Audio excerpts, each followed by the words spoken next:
Minnesota Congressman Dean Phillips joins me. Good evening, sir. And let me ask you essentially Hey, questions great to see you, I Greta. asked. Nice to see you, sir. That I asked Republican Senator Thune. Let me ask you these questions. What tonight do you see as Vice President Harris's strengths, and what do you see as former President Trump's weaknesses going into this debate? Well, first, Greta, I think most Americans know who Donald Trump is. I don't think there'll be any surprises tonight. His disposition, his policy propositions, his attacks. But most Americans have not seen Vice President Harris on a stage like this. A lot of pressure on her, of course, and I think she will demonstrate her prosecutorial skills. Of course, she has put criminals behind bars, has been an executive, has been a senator, has been a vice president. And I'd like to see that experience and those attributes shine.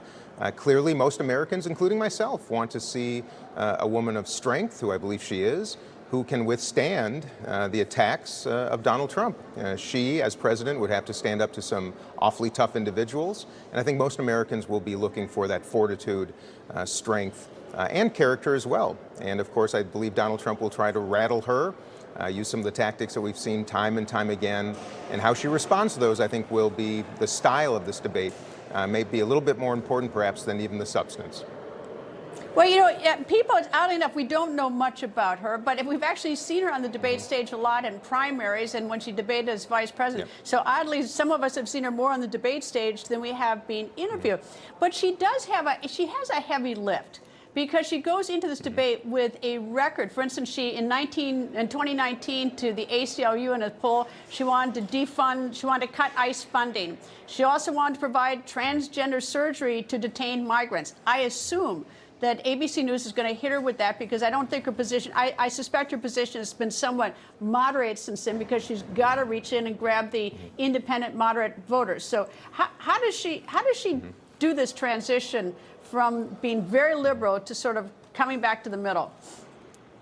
That's a reasonable question. There's no question she had to pivot to the left in 2020, seeking the Democratic nomination. Of course, we know base Democratic voters, delegates, are looking for someone more progressive. Now, look at Donald Trump. He wrote a campaign contribution check to Kamala Harris. He used to be pro-choice. Now he's not.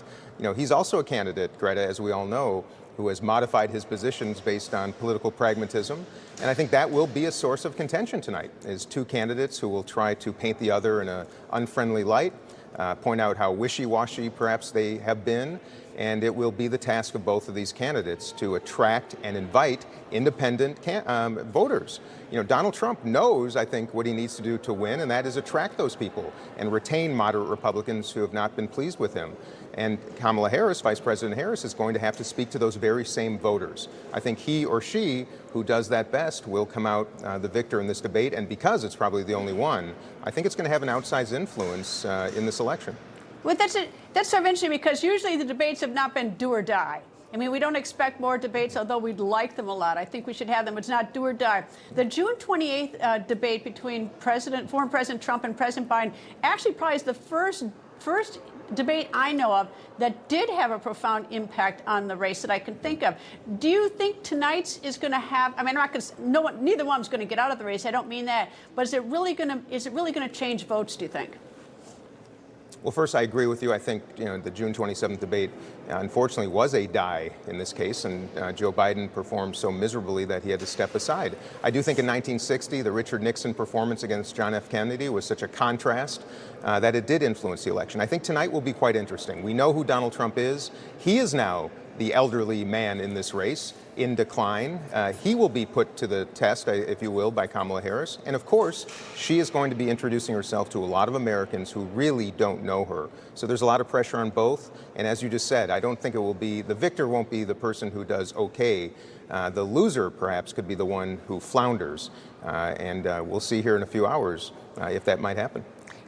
You bring up the 1960 debate, Kennedy versus Nixon. What's sort of interesting is that I read is that it was the first televised presidential debate, and if you watched it on TV, you thought Kennedy won because Nixon didn't look so hot. But if you listened to it on the radio, the people listening to the radio thought it was the flip, which is sort of interesting, the impact of the television, because, you know, everyone's going to be watching them tonight like hawks.